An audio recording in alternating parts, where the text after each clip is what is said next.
My name is Awad Jamal. I'm a journalist and filmmaker. I've been working in Al Jazeera for the last 2 decades. And before that, I helped many independent film companies between 2001 and 2010 in London to get a better grasp of the Middle East. As part of my journey, I have produced over 10 films for Al Jazeera. I have co-authored a book entitled Journalism in Times of War. I've also trained TV channels in Africa and Asia, helping young journalists how to tell stories in an objective manner. And several of my films have won awards at the New York Film Festivals, at the Telly Awards for their passionate storytelling. Being a Palestinian has always pushed me and many others like me to tell stories, because as a refugee, as someone who found themselves in the diaspora in Europe, in Denmark in particular, where I grew up, we were often forced to explain ourselves.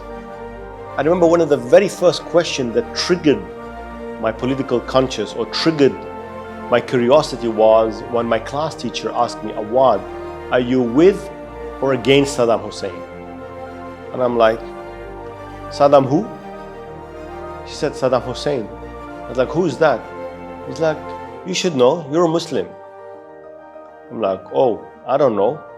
Let me find out and I'll come back to you with an answer tomorrow."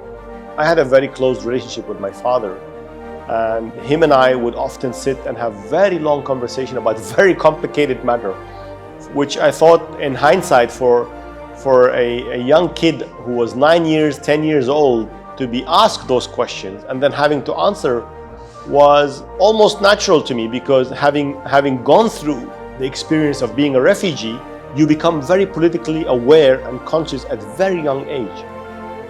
This series of videos that you will see are essentially an answer to very early questions I was faced in my childhood. All the way to, do I support Saddam Hussein or not? Do I support the peace process? All sorts of stereotypical questions we faced as kids. All of this forced me over the last 2 decades to try to answer some of these questions through my work as a filmmaker and also my work as a journalist. I hope you enjoy this series of videos. I'll be more than happy to answer all your questions and or your comments. Feel free to send them to me, and I'll see you in the next video.